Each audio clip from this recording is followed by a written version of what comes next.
Hola Alejandra, tenemos entendido que eres una de las coordinadoras del quinto encuentro de estudiantes de Ciencias Políticas y Carreras Afines. Cuéntanos qué aspectos podríamos rescatar de este largo proceso para la elaboración del encuentro. Sí, hola.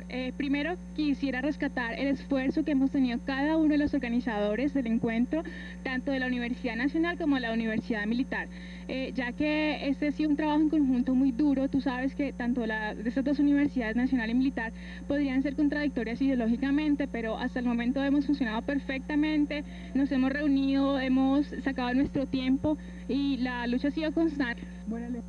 Hoy en día vemos que en el contexto político, económico, jurídico, en todos los aspectos culturales, etcétera, se requiere con mucha necesidad científico de la ciencia política y las relaciones internacionales. Es lógico que la relación entre ciencia política y relaciones internacionales esté marcada de lo general hacia lo específico, y como tal se necesitan personas que sean propedéuticas, personas que sean analíticas, críticas frente a nuestro sentir social y por sobre todo de un amplio criterio investigador.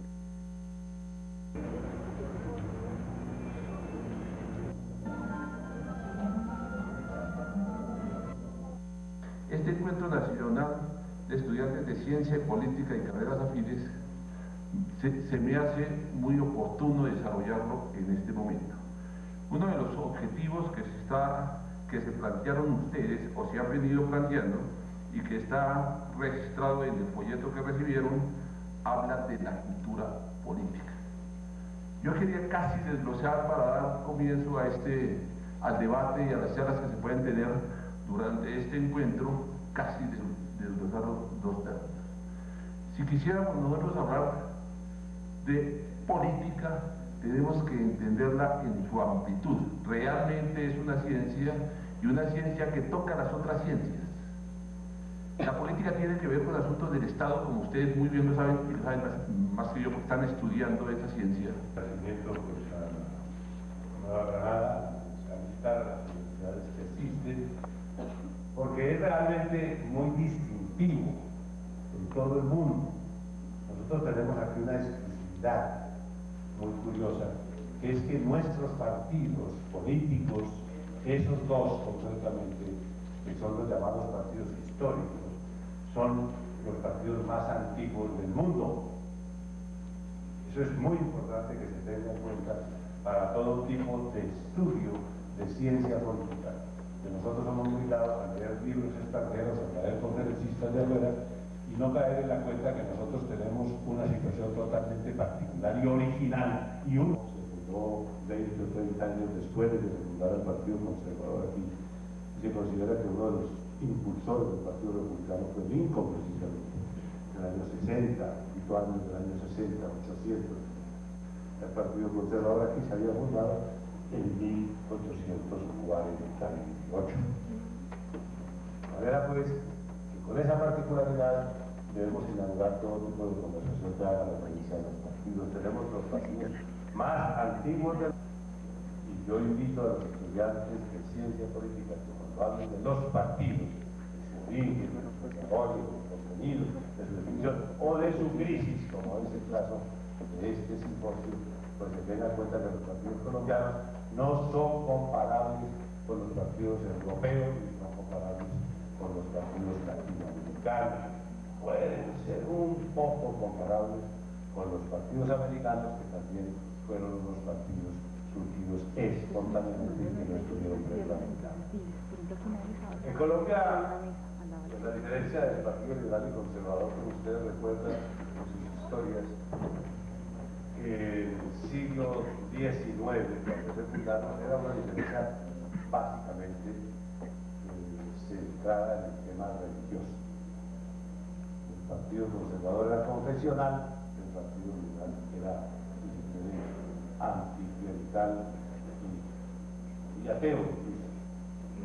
Eso vinieron pues los debates del siglo XIX, jugó un papel muy importante en ese sector, pero desde el mismo siglo XIX empezó a marcarse una idea de tipo social que diferenciaba a los partidos, y a través de los escritos y la actuación de Murillo Toro, obviamente un primer ideólogo del Partido Liberal, el Partido Liberal tendió un poco a la parte social, hasta que llegó Rafael Uribe y le dio realmente un tinte social, si se quiere socialista, a el Partido Liberal, tanto que yo decía que el Partido Liberal debía beber en las canteras del socialismo. Posteriormente, Alfonso López Pumarejo, que no era propiamente un ideólogo, en la praxis, en la práctica, llevó el partido a trabajar temas y programas sociales, socialistas, si se quiere, un poco, por lo menos laboristas, a imagen y semejanza de los ingleses, y por eso con López vino la revolución de la tierra, las revoluciones laborales, los principios fondos, etc. Y se recuerda pues como un reformador social. Posteriormente a las banderas del Partido Liberal las acoge de un tono medio izquierda, medio demagógico, el doctor Gaitán, y posteriormente toman el relevo los Lleras, que no eran propiamente unos socialistas, pero sí eran keynesianos. Estudios de economía saben qué significa eso. Ser keynesianos es propiciar la intervención del Estado para buscar igualdad en la distribución de los recursos, de manera que sería más o menos esa causa. Ese ha sido un recorrido del Partido Liberal, del Partido Conservador, se ha situado al otro lado, y más o menos eso los ha mantenido hasta que vino la reglamentación de los partidos. Esos partidos eran naturales, silvestres, como hemos dicho aquí, venían con la configuración de la historia, habían nacido en el albor de la República.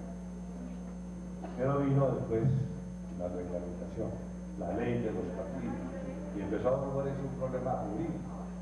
Entonces los partidos tienen autonomía jurídica y se organizan de tal manera, tienen una representación y tienen una serie de estatutos y de códigos y de cosas, y empatando con la Constitución del año 91, pues entonces los partidos empezaron a legalizarse. Cruz, por ejemplo, indica en esas coordenadas. Por ejemplo, ponga la cruz donde dice estatismo. Ese sería Stalin. Stalin, 100% de estatismo, 0% de derechos humanos. Y es de derecha, es considerable, y ahí mismo puede, de izquierda, y ahí mismo puede poner usted a Hitler o a Mussolini. Estatismo y desconsideración total por los derechos humanos. Ponga la cruz en el otro extremo, donde dice derechos humanos. Esa podría ser la señora Margaret Thatcher, porque allí tiene cero estatismo y full derechos humanos. Y en cambio sea un gran violador de derechos humanos, un inmenso violador de derechos humanos. Más aún, el Estado que tenga estatismo cero probablemente es un gran violador de los derechos humanos, porque los derechos humanos no son simplemente aquellos que se conciben, digamos, en la guerra o en el ejercicio físico de la violencia. Los derechos humanos son el derecho al trabajo, los derechos a la salud, los derechos fundamentales que llama nuestra Constitución, y donde no hay Estado, con seguridad que esos derechos no son respetados. Entonces no hay derecho a la vida, y no hay derecho a la justicia, y no hay derecho a la convivencia, y se viven como salvajes porque no hay Estado. O sea, que no creer que el hecho del estatismo conlleva necesariamente a una represión de derechos humanos, o pensar que los derechos humanos es el combate a la guerrilla, que ahí es donde surge la necesidad de tenerlos o de impulsarlos. Eso es un gran error. Los derechos humanos son una gran gama que tiene desde luego que ver con la libertad, la vida, honra, la igualdad, etc. Son los tres famosos estadios que creó la Revolución Francesa. Este fenómeno a punta de guerra, si ya está demostrado por el tiempo que ya lleva, que no puede ser así. ¿Qué se le ocurre como alternativa de solución? Sí, también el Partido Comunista es el más antiguo.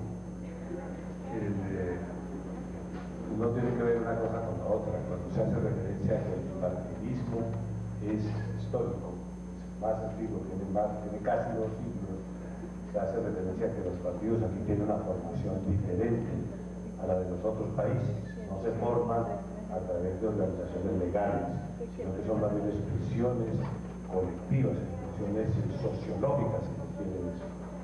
También podría decirse que la guerrilla es una expresión sociológica, grave tesis, pero yo la oí un día al señor Hartley. Voy a tratar un tema que no está tan dedicado al reformismo, felizmente. Que hoy en día nos encontramos, las reformas son siempre buenas, pero yo a ciertas reformas de las constituciones les tengo cierto temor. En el caso que me tocó a mí, felizmente, que es el tema internacional, está regulada. Cuando ustedes se montan en un avión, quizás no han pensado que hay una serie de normas en materia internacional sobre los corredores aéreos. Cuando van por una carretera y ven unas señales, quizás no han pensado que las señales tienen una regulación internacional sobre los esquemas, por eso son verde y blanco. Cuando están tratando temas como el de los derechos humanos, quizás a veces se olvidan de que se trata de conceptos universales, intangibles y reconocidos como la base esencial del Estado. Les decía, está regulado. Y el derecho internacional en realidad ha avanzado muchísimo en esa serie de campos de la política que ya muchas veces no son de política interna, sino que son de unos valores universalmente aceptados por todas las partes. Y entonces era necesario establecer algunos parámetros. En la cumbre del milenio, por ejemplo, los del jefes de Estado hablaron precisamente de ese tema de la democracia, de la gobernabilidad también, de los derechos humanos, de la tolerancia, excepcionalidad para adquirir, para reformar, para establecer derechos y obligaciones internacionales de carácter jurídico por medio de los tratados internacionales. Y allí, indudablemente, es claro que el Estado, si es independiente, celebrará los tratados sobre cuyo contenido esté efectivamente convencido. Y no se puede decir, como por ejemplo a veces lo argumentan los nicaragüenses en el tema de la reclamación sobre San Andrés, que no queda que estaban ocupados por regimientos militares norteamericanos cuando se firmó el Tratado de Sierra Bárcenas en 1928. El gobierno tiene que tener la suficiente entereza para aceptar cuáles son los errores en un momento dado y no culpar a los demás de las propias desgracias, por así decirlo, si queremos el extremo. Entonces, nos encontramos con que los gobiernos en esa línea han tenido que luchar muchas veces a través de la historia para lograr hacer entender y sobre todo establecer una conectividad de un país, ya sea por la protección a los derechos humanos o por el simple interés económico o político en un territorio. Los Estados Unidos desde la primera mitad del siglo XIX vienen interviniendo en México, Cuba, después vienen en Panamá, entran a Nicaragua, Centroamérica, Vietnam, ahora Irak, los conflictos por el petróleo, y vemos que se ponen resoluciones en las Naciones Unidas diciendo que eso estaba prohibido, que son ilegales esas intersecciones, porque fueron solo por parte de los Estados Unidos y no por la comunidad internacional. ¿No cree usted, y es mi pregunta y con respeto, que es una farsa y un centro de pérdida de recursos, todas estas organizaciones internacionales, por lo menos en este aspecto, en la regulación de la intromisión en los asuntos internos de los países. A Estados Unidos es ilegal y todo, pero nunca le pasa nada, no pasa de ahí, es ilegal. ¿Qué le hacen? ¿Qué pasaría cuando, o qué pasó cuando Irak intervino en Kuwait, lo invadieron? Es mi pregunta. Bueno, mire, en esto uno tiene que tener realismo político. En la época de la intervención, lo cual estoy completamente de acuerdo, el intervencionismo norteamericano en Centroamérica, por ejemplo, República Dominicana, etc. A nuestra época ha cambiado muchas cosas. Es decir, antes de los Estados Unidos intervenían y mandaban tropas sin ningún problema. Hoy en día, pues ya la cosa es a otro precio. ¿Qué tienen ustedes? Los Estados Unidos, después del fracaso de la invasión a Irak en el 2003, todos los problemas que ha tenido, han buscado el apoyo de Naciones Unidas. El secretario general le dijo, no, esto es ilegal, no le han dado el apoyo. Entonces, legitimar su acción, como hubo, y fue una acción válida en el caso de 1990, pero es un proceso. Si usted ve todo el tema de la historia, ustedes se darán cuenta que fue un problema de los imperios de toda la época, ¿no?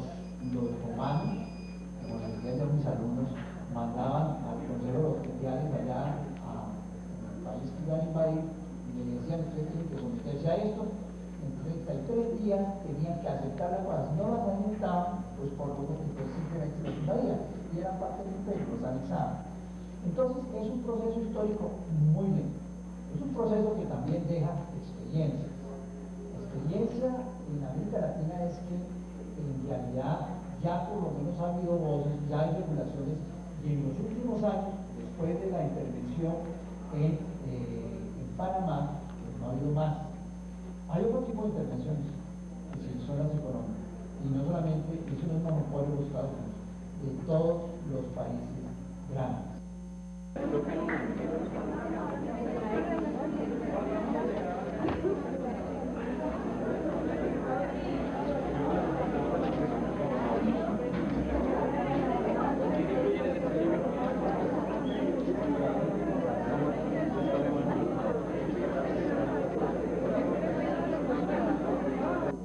Fronteras vivas y fronteras muertas.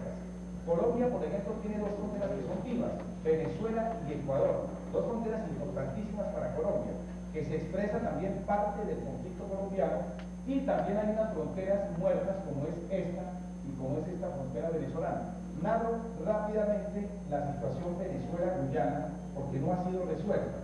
Yo hago unas pausas históricas muy rápidas. Recordemos que en 1830 se disuelve en el Congreso de Valencia la República de Colombia y en Riobamba, Ecuador, se separa Ecuador de ese sueño del libertador Simón Bolívar. Nuestro gran geógrafo Agustín Codazzi, hay que hacerle referencias a Agustín Codazzi. Agustín Codazzi era un tipo genial. Si Agustín Codazzi nos hacía un mapa para los colombianos, la Guajira toda era colombiana. Si era para Venezuela, ya no era toda. Desde el Cabo de la Vela era para Venezuela. Entonces, había que pensar en esto que era dependiendo de cómo quiere el mapa. ¿Quiere que le metamos a Mayac o no se lo metemos? Se podían hacer así los mapas. Entonces resulta que Venezuela se separa de Colombia, hereda este territorio, que era un territorio que históricamente le pertenecía a la República de Colombia entre 1821 y 1830. Es decir, era un territorio auténticamente venezolano. Aquí entro yo a defender a Venezuela. Más faltaba, a las cosas hay que darles el derecho. Los británicos empezaron a crear una colonia desde 1814 y 1816 para la explotación de madera. Ustedes recuerden que los británicos siempre fueron los más grandes estrategas navales, pero hay dos puntos en América que no tuvieron mayor valor estratégico sino comercial, que son precisamente el territorio del Esequibo con la República Cooperativa de Guyana y el territorio de Belice, que limita con Guatemala, donde los británicos llegaron con la exportación de una madera que se llamaba palo de Tinque o palo do Brasil, que es el que le vale el nombre a la República Federativa del Brasil. Resulta que esta colonia británica comienza a crecer, hacia territorio venezolano. Ahí tiene un naturalista alemán que era el señor Schomburg, Robert Schomburg, en que traza un mapa y dice, no, el límite es este. Pero Schomburg, en 1842, dice, no, el límite entre Venezuela y Guyana son las bocas del Orinoco. ¿Por qué cambio de opinión? Porque los británicos lo contrataron para identificar otro mapa que diga, no, son las bocas del Orinoco. Los venezolanos desesperados con esta situación, ustedes se pueden imaginar a Venezuela en el siglo XIX enfrentándose al Reino Unido de la Gran Bretaña, complicadísimo. ¿Qué tenían que hacer los venezolanos? Decir, hombre, hay una potencia emergente importante que promulgó una doctrina muy linda, la doctrina Monroe, América para los americanos, que significa para los colombianos, hay tu Panamá, es exactamente igual. Eso es nuestro. Los otros no se llaman americanos y así nos quitaron Panamá. Entonces, los Estados Unidos, vamos a decir, esta colonia está creciendo, los Estados Unidos toman el caso, analizan el caso y le envían al Ministerio de Relaciones Exteriores de Londres, a la Foreign Office, les mandan un memorando que se conoce históricamente como un memorando con el nombre Nota de Bala de Cañón de 20 pulgadas. Eso lo puede mandar Castaño o Trujillo, pero los Estados Unidos, ustedes se pueden imaginar los términos del memorando. Los norteamericanos le decían a los británicos, señores británicos, ustedes deben aceptar el arbitraje que está proponiendo Venezuela, so pena de que las relaciones entre Estados Unidos y el Reino Unido se vean afectadas. Para el siglo XIX este tipo de memorandos podría ser una velada declaración de guerra. Ustedes saben que los británicos, y hay que reconocerlo, ellos son los británicos, ellos son los maestros de la diplomacia, saben jugar con la diplomacia y no hay ningún problema. Aceptamos el arbitraje que propone Venezuela. Acotación, Colombia para la época le proponía a Venezuela arbitraje para la frontera terrestre y Venezuela se negaba. Hoy la situación no ha cambiado. Colombia firmó presionación de áreas marinas y submarinas. Venezuela, algunos políticos venezolanos tremendamente torpes dicen, si Colombia nos lleva ante la Corte Internacional de Justicia de la Haya, esto lo consideramos como un acto de agresión. En Colombia nadie ha dicho que el caso de San Andrés ante la Corte sea una agresión. Bueno, no es una agresión, ni tampoco es una amenaza, pero es un caso absurdo, como lo vamos a tocar más adelante. Entonces, bueno, se acepta el arbitraje. En París, en 1899, se instala un tribunal de arbitramiento integrado por 2 británicos, 2 norteamericanos, representando a Venezuela, preguntan, ¿era que los venezolanos no hablaban inglés? Y un juez ruso, el señor F. Martins, se produce el fallo y el fallo traza esta frontera. Esta frontera, interesante, se densifica en parte, se acepta la frontera y en 1946 Venezuela condecoró al norteamericano que defendió sus intereses en París, que era el señor Mario Severo Prevost. Le puso una medallita.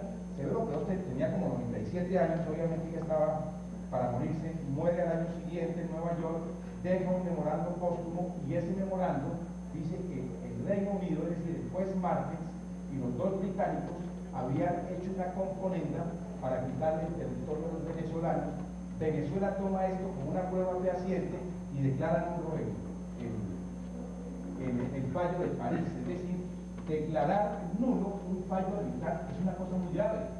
Declarar nulo, como lo hizo Nicaragua, el Tratado de Guerra Bárcena Meneses de 1938, es, en términos claros, un acto ilícito internacional que merecía una demanda por parte de Colombia ante la Corte Internacional de Justicia de la Haya.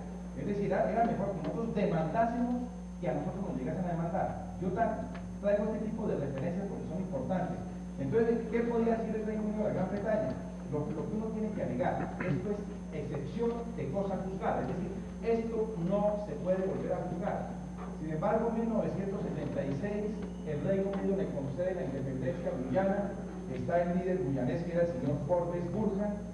Forbes Burhan firma un tratado con Venezuela que se llama el Tratado de Ginebra, un tratado que es lindísimo, porque ese tratado tiene entrelazados todos los métodos de solución pacífica de controversias de acuerdo con el derecho internacional. Lindísimo el tratado. Vamos a negociar 4 años de manera directa. Con Venezuela llevamos 50. Ojo, llevamos 50 años bajo el esquema de conversaciones directas con grandes riesgos de que podamos perder ese territorio importante del Golfo. ¿Golfo de qué? De Coquibacoa. Algunos dicen de Venezuela, digo de Coquibacoa, porque me gusta el conflicto entre un país de 22.000 kilómetros cuadrados de extensión, que es El Salvador, frente a Honduras, un país de 115.000 kilómetros. En esa época El Salvador tenía 3 millones de habitantes, estos tenían 2, había 300.000 familias salvadoreñas viviendo en Honduras. El presidente de Honduras, que era Osvaldo López Arellano, promueve una ley de reforma agraria para quitarle tierras a los salvadoreños que las habían comprado. Viene un partido de fútbol en Tegucigalpa, unos incidentes, estalla la guerra del fútbol que dura 100 horas, una guerra que tiene 2 características. Valga la pena una aclaración conceptual o tal vez semántica, para que sepamos de qué cosa estamos hablando. Desde que cuando la ciencia política hizo su primera aparición en el mundo, no con ese nombre, el nombre de ciencia política es muy nuevo, tiene una evolución de unos 30 años nada más, pero cuando se llamó filosofía política o teoría del Estado a comienzos del siglo XX, se habló de la siguiente división tripartita. En un Estado organizado puede mandar uno solo. Estamos en presencia de una monocracia o una monarquía. Pueden mandar unos pocos, y esa es una aristocracia. O pueden mandar muchos, y estamos ante una democracia. Demos, en griego significa pueblo, entonces sería el gobierno del pueblo. Pero otra cosa distinta es determinar cómo se manda, porque se puede mandar para el beneficio de todos, y una monarquía, un gobierno de uno solo, puede, y efectivamente en muchas ocasiones una monarquía ha sido un gobierno para todo el pueblo, para muchos. La historia muestra casos frecuentísimos de monarcas que fueron grandes gobernantes para todo el pueblo. Lo mismo la aristocracia y lo mismo la democracia, pero hay formas pervertidas de cada uno de esos sistemas. Cuando uno solo manda, no para todo el pueblo, sino para sus propios intereses, estamos en presencia no de una aristocracia, sino de una oligarquía. Y en una democracia, o en un gobierno de muchos, o la democracia puede tener una forma corrompida, como ustedes lo quieran ver, o en un gobierno de muchos, pueden esos muchos no estar mandando para todos, sino para el beneficio de esos muchos, para el beneficio aparente de muchos, pero que en realidad es para el beneficio real de muy pocos. Estaríamos en una oclocracia, o que también se llama una demagogia. Entonces, el tema de cuántos mandan no es lo mismo del tema de cómo se manda. Con lo que quiero decir que es perfectamente posible la figura de una democracia totalitaria o una democracia tiránica. Y vamos a ver efectivamente que en América Latina esa figura se ha dado. Se manda a nombre de muchos, pero se manda para el beneficio de unos pocos, de una camarilla. Caso clásico es el caso de la Unión Soviética. La Unión Soviética era supuestamente una democracia, pero mandaba, era el partido único, y de ese partido único mandaba un pequeño grupo, que es lo que se llama la nomenclatura. Lo mismo se daba en todos los países comunistas, en todos los países de la cortina de hierro, donde había la famosa dictadura del proletariado. No era el proletariado, sino un pequeño número, que a nombre de muchos ejercía una tiranía. Hecha esa advertencia conceptual, metodológica, nos preguntamos, tenemos una hora, ¿no es cierto? Sí. Bueno, pues vamos a andar breve. Por el norte, con México. Después de las épocas turbulentas del siglo XIX, recuerdan ustedes que vino la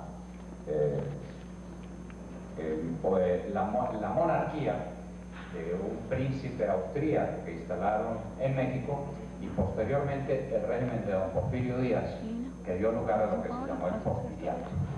Fue un régimen bastante favorable para el desarrollo de México, pero de todas maneras todo giraba alrededor de don Porfirio y de los amigos de Porfirio.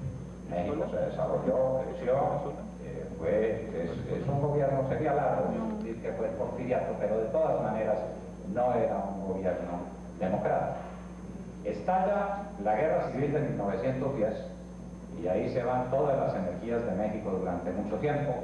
Se hacen grandes invocaciones a la democracia y entonces uno encuentra unos guerrilleros bastante bandidos ellos, como Venustiano Carranza, como Pancho Villa, como Zapata, y un personaje muy interesante que hubiera podido llevar a México a un sistema democrático, que fue Obregón.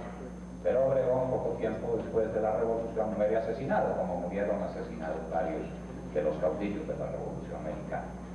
Y entonces, para poner fin a un desangre que había costado la Guerra Civil Mexicana, costó tranquilamente 1 millón de muertos en un país que entonces tenía 15 millones de habitantes, cosa por el estilo, 20 millones si acaso, no creo que llegara a tantos. Aquello fue una cosa terrible, espantable. México no quiso volver a saber más, ni de revueltas, ni de ensayos por establecer un régimen de proletariado. En Centroamérica las cosas no han ido mejor, con una advertencia que debo hacer. Costa Rica es un país con verdadera tradición y con vocación y mentalidad democrática. Los ticos, como cariñosamente los llamamos, porque ellos todos lo hablan en diminutivo, nos tomamos un traguito y nos vamos para la casita, entonces ellos son los ticos. Los ticos no entienden la vida sino por un proceso de elecciones. Inclusive se les va la mano y a veces eligen más de lo que debieran elegir, pero ellos están eligiendo todo el día, a toda hora. Y tienen una concepción muy hermosa de la democracia. Es un país de un sistema tan especial que no ha necesitado ejército. Es el único país de América que no tiene ejército organizado. Costa Rica vive en manos de una policía. Y bueno, de un ejército ad hoc, digamos que es el de los Estados Unidos, que no está mal, como ejército de los Estados Unidos, que los Estados Unidos nunca permitirían que tocaran a Costa Rica.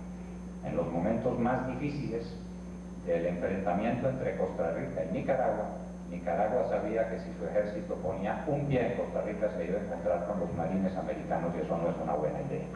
Entonces Costa Rica no tiene ejército, tiene una larga tradición democrática, sobre todo a partir del año de 1948, cuando el presidente José Figueres, en una revolución, una guerra civil muy especial que costó 3 muertos, hubo 3 muertos, pero ganó José Figueres, y después de esa revolución vino un sistema democrático continuo. Allá hay un sistema de participación democrática, allá hay tradición democrática, no se limita a las elecciones.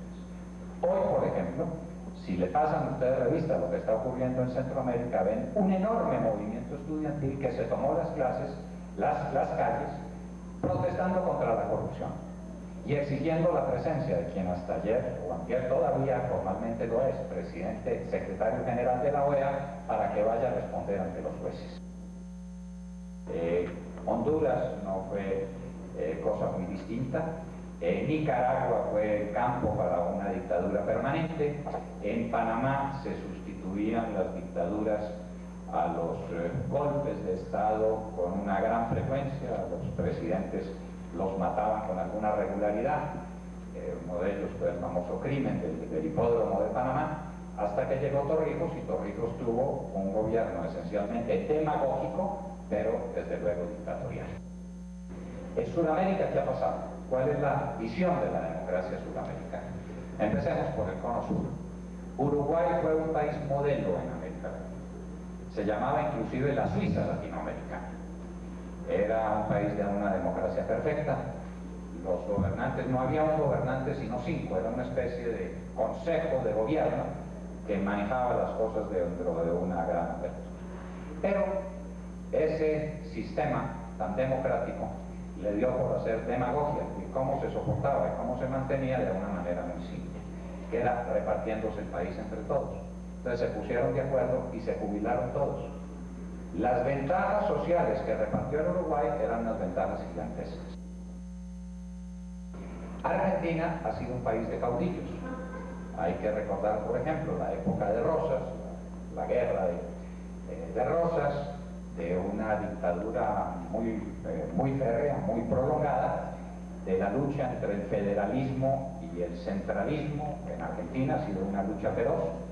Ustedes pueden ir todavía a Buenos Aires y encontrar un banco que se llama el Banco de la Provincia de Buenos Aires, que está por encima de la Constitución de Argentina, porque cuando se hizo el pacto de San José de Flores, se excluyó al Banco de la Provincia de Buenos Aires como institución que entraba dentro de las instituciones sometidas a la Constitución.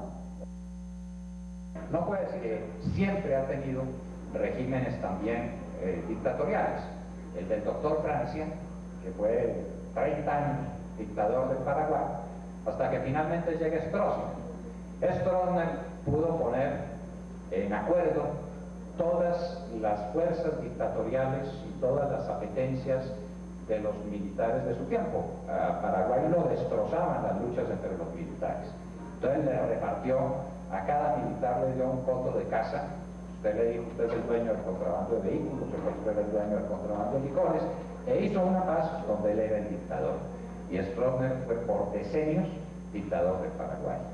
Luego, la democracia paraguaya es una democracia más que reciente, muy frágil, y ustedes están viendo que está preso, pero que tiene un enorme ascendiente sobre la población, sobre el pueblo, el general Oviedo.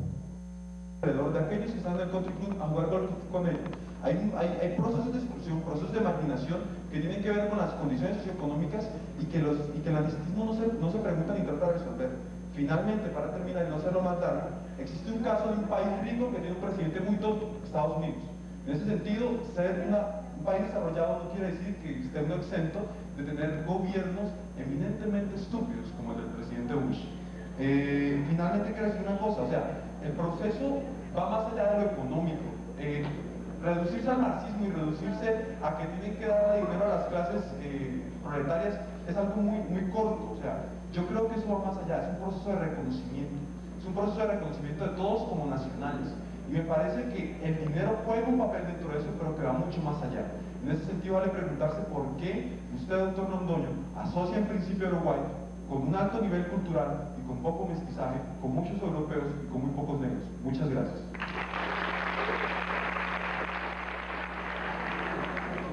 Yo voy a tratar de contestarle lo mejor que puedo, porque no ha sido, desde luego considero, el poco tiempo que usted ha tenido y la presión del tiempo, pero no es fácil seguir nuestro raciocinio. Me atribuyo a mí, yo puedo ser pariente de Bush en ese sentido, pero voy a hacer lo mejor. A propósito de eso, le digo que yo haría votos por estar gobernando en un país por un imbécil, por un estúpido, pero teniendo $30.000 de ingreso per cápita. Eso no me parecería mal. Me parecería, yo quisiera, en lugar de tener presidentes tan inteligentes como los que hemos tenido en otras partes, con ingresos per cápita de miseria.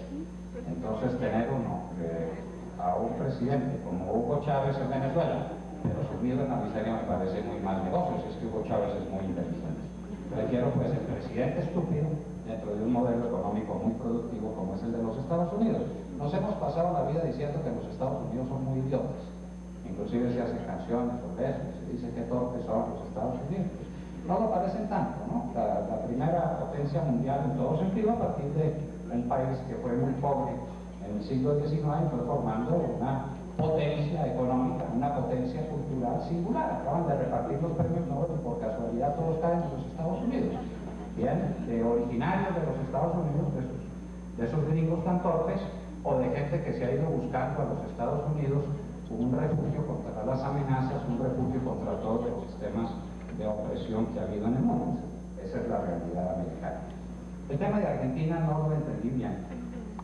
Usted habla de Menem, quiero recordarle que Menem es justicialista, Menem es del seguimiento de la línea de Perón, y cuando yo hablo de la quiebra de Perón estoy hablando del Perón de los años 40 y de los años 50. Entonces, desde luego no estaba, bueno, en la mente de Dios sí estaba, pero no más allá que eso. Cuando Perón cayó en el año 55 yo ya tenía manera de comprender el mundo y de saber qué fue lo que pasó, pero es que ese es un hecho histórico irrebatible, no sé si usted lo discute, pero no es sino tomar la Argentina de comienzos de Perón y la Argentina de finales de Perón, mide el Producto Interno Bruto y saca consecuencias. Perón quebró a la Argentina, y sobre eso no cabe discurso, esa es una realidad, de manera que eso de ir en ferrocarril por todos los pueblos y dando monedas de oro al pueblo enardecido y dándole vacación a los descamisados cada vez que haya una manifestación, no es una buena idea. Ese es un hecho real, demostrable estadística y matemáticamente. A Argentina la quebraron a base. La primera afirmación que valdría la pena hacer sobre el tema de la reelección inmediata del presidente o de cualquier presidente es que parece teóricamente inobjetable. Desde el punto de vista teórico, democrático, no se va a prorrogar el periodo, no se va a reelegir al presidente, se va a permitir que el ciudadano con sus votos decida si lo reeligen o no lo reeligen. Teóricamente entonces parece inobjetable. Es una decisión que le da una opción al ciudadano de reelegir o no reelegir a quien está en el cargo. Sin embargo, ese argumento teórico, académicamente inobjetable, profesor Mateo Romero, ¿cómo le va? Teórico, académico, hay que revisarlo, sin embargo, en el marco de la realidad de las reelecciones en los regímenes presidenciales en el mundo entero. Pero en ninguna parte del mundo eso es posible. En todas partes o se limita a una sola vez la reelección, o se permite la reelección no inmediata, o se prohíbe absolutamente la reelección de un presidente. ¿Por qué? Sencillamente porque de la teoría de la visión académica a la realidad, momento por favor, decíamos entonces que entre la visión académica, teórica y la realidad, lo que está demostrado es que quien esté en el ejercicio del poder tiene muchas ventajas en su intento de reelección. No quiere decir que esté ya asegurada su reelección, pero tiene muchas ventajas. En Estados Unidos había, hace muchos años, reelecciones ilimitadas, y allá mismo llegaron a la conclusión de que eso le daba al presidente en ejercicio unas ventajas tan grandes que lo más sano para la democracia norteamericana era permitir por una sola vez la reelección presidencial. Dicen que todo defecto es solamente una virtud exagerada. Producir, que es la reelección de Chávez en Venezuela. Se va a producir porque acaba de ganar el referéndum. ¿Qué hizo Chávez para ganar el referéndum? Primero tuvo una oposición de una torpeza del tamaño de una catedral, pero además 30.000 millones de dólares de petróleo, con petróleo a $52. Y los repartió masivamente. La gente pobre de Venezuela terminó votando toda por Chávez. Y va a votar por Chávez en la reelección, que es en el año 2006.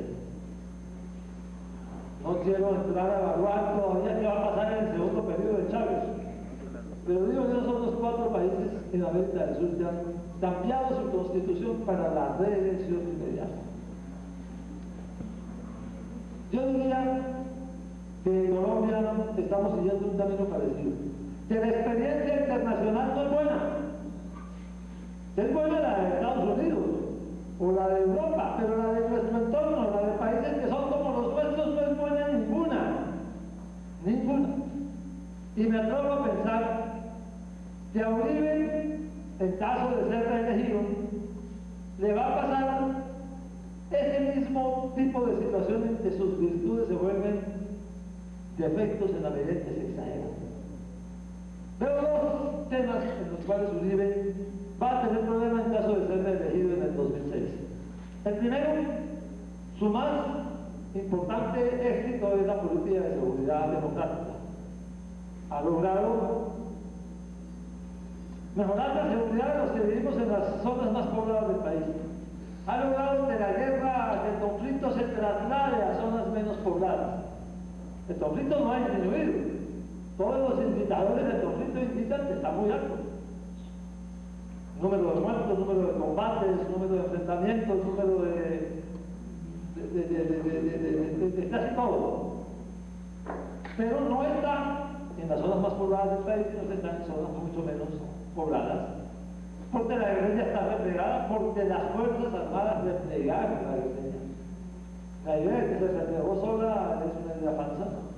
La replegaron.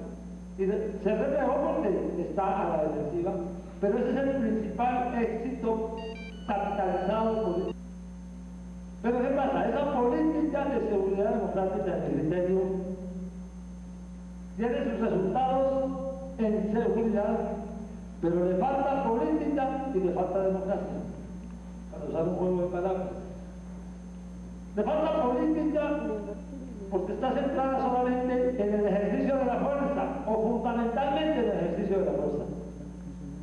El componente fundamental son las brigadas móviles, los batallones de montaña, el mejoramiento de la fuerza aérea, en general, el mejoramiento de todo el aparato militar. La participación que se ejercen ahí. En el Colegio de Estrato 1 y 2 es un satélite del Colegio Claret, que se preocupa por los problemas de su localidad, de sus intereses particulares y cómo no verse envueltos en problemas como las pandillas y las bandas. Las problemáticas de los estratos 4 y 5, 3 cambian porque ya empiezan a preocuparse por la situación socioeconómica de sus familias, cómo sus padres van a garantizar la educación. ¿A qué obedece esta reflexión? Simplemente que en la actualidad es muy común hablar de democracia y no nos damos cuenta de que en el lenguaje político el término democracia se ve bastante vulgarizado y abocan ese término de una forma incorrecta. Entonces mi propósito es exponer desde una síntesis histórica los principios más representativos de la democracia. Pero ¿cómo podemos hacer eso? Vemos que un concepto lo podemos abordar principalmente de tres formas. O podemos hacerlo en sentido positivo a todos esos principios históricos que lo entrelazan, o lo podemos hacer de una forma negativa, diciendo lo que no es eso. O casi todo el mundo dice ser demócrata, ya sean en sus posturas de izquierda, centro o derecha. Los regímenes políticos de todo tipo, por ejemplo, en Europa Occidental, Bloque del Este y América Latina, dicen ser demócratas. Sin embargo, lo que cada uno de estos regímenes dice y lo que hace es políticas y decisiones que parecen estar justificadas por la democracia y ser apropiadas de esta forma. En la época primitiva en la cual las sociedades occidentales, todo el Medio Oriente, Siria, Judea, Egipto, logran concebir una idea que es la idea del pastor y las ovejas. Entonces, la primera forma del poder nace ahí.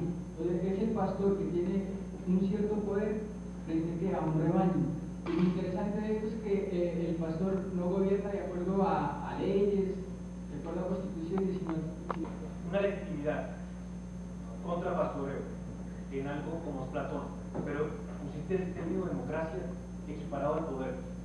Pues yo no sé en qué sentido podemos hablar de eso cuando, si leemos un texto como la República o el Gorgias, nos damos cuenta de que Platón, o sea, si se dice que en Grecia nació la democracia, yo digo que en Grecia nació la desconfianza de la democracia por un gran crítico que se llama Platón, y que en ninguna manera Platón soporta de que la democracia sea el mejor régimen, ni que eso justifique el poder de esa forma. Todo esto da muchas interpretaciones. Lo único que yo digo, o sea, para referirme al contrapastoreo, lo único lo que quiero decir es que el poder no se hereda, como en la monarquía, o sea, de una generación a otra, sino que el poder que hay que buscarlo de una forma racional. Y en esa forma racional aparece como el ojo, la participación, el demos griego, como tal. En ese sentido, fue ubicar a nivel latinoamericano, que es uno de los temas más importantes a nivel de la teoría política, la administración pública y la teoría del Estado, porque es la reforma del Estado. En ese sentido, académicamente trabajé lo que fue la parte sociohistórica y los procesos del Estado en la formación del orden neoliberal. Y encontré en la investigación de que hubo una primera fase del Estado colombiano, con el proceso de la reforma del Estado, el proceso de la formación del Estado neoliberal en el Estado, una primera fase que se llamó la fase patrimonialista del Estado. O la penalización de otros ritmos como señalaban el pop y el rap. Bien.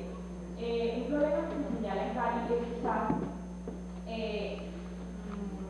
la debilitación del tejido social debido, por ejemplo, por la situación demográfica y una gran dinámica de la misma, y el narcotráfico en cuanto Cali, cuando se desarrolló de la aldea a la ciudad, Cali tuvo un gran desarrollo económico y toda esta movilización demográfica. Importante que desde la academia se esté generando este tipo de espacios para que los estudiantes expresen sus ideas, expresen lo que piensan desde los diferentes puntos de vista y desde las diferentes corrientes que maneja la universidad. A mí me ha parecido pues, que tenía un programa muy bien para trabajar. Lo que pasa es que me extraña es que no haya nadie de Bogotá, o sea que de Bogotá solamente haya gente de la Universidad Militar y muy poquita gente de la Universidad Nacional, no hay nadie de la Javeriana, nadie de los Andes, entonces del Rosario, del Estado, no veo mucha gente. Entonces eso sí me ha preocupado, me parece que faltó un poco de convocatoria en ese sentido. Me preocupa el hecho de que, según supe, hubo algunas limitaciones de postura ideológica en la entrada de ponentes a la Universidad Militar, y eso pues a mí me parece que es preocupante dentro del ámbito pues, de la discusión. Si eso fue así, porque eso fue lo que me dijeron, si eso fue así, me parece que eso ya genera una limitación básica, genera una predisposición hacia lo que pueden ser las distintas posiciones y pues no permiten el debate como se quiere. Como organizador creo que es una experiencia muy buena, creo que hemos hecho un buen trabajo, que se ha cosechado muchas cosas de las que planeamos hace un año en Cali. Creo que el trabajo con la militar y la Universidad Militar, Universidad Nacional ha sido, con todos los problemas que esto implica, ha sido muy buena, ha demostrado que se puede trabajar en conjunto, que tiene muchos puntos de unión muy importantes para el trabajo futuro, y creo que sobre todo es una plataforma de trabajo posterior. Creo que este encuentro va a arrojar ese resultado y espero que lo haga con de las contingencias que pueda tener el evento y de las eventualidades que se puedan tener, me parece un evento organizado, me parece un evento al que se le ha gastado tiempo, se le ha gastado cabeza, y me parece que lo más importante es que hemos gastado oportunidades para que los estudiantes y para que todos nosotros podamos crear redes, para que podamos unirnos académicamente, informalmente, y podamos hacer de la labor nuestra una labor mucho más abarcadora que simplemente nuestras regiones. Respecto a las noticias de los estudiantes, me parece importante que para el próximo evento tengamos en cuenta primordialmente las noticias de los estudiantes.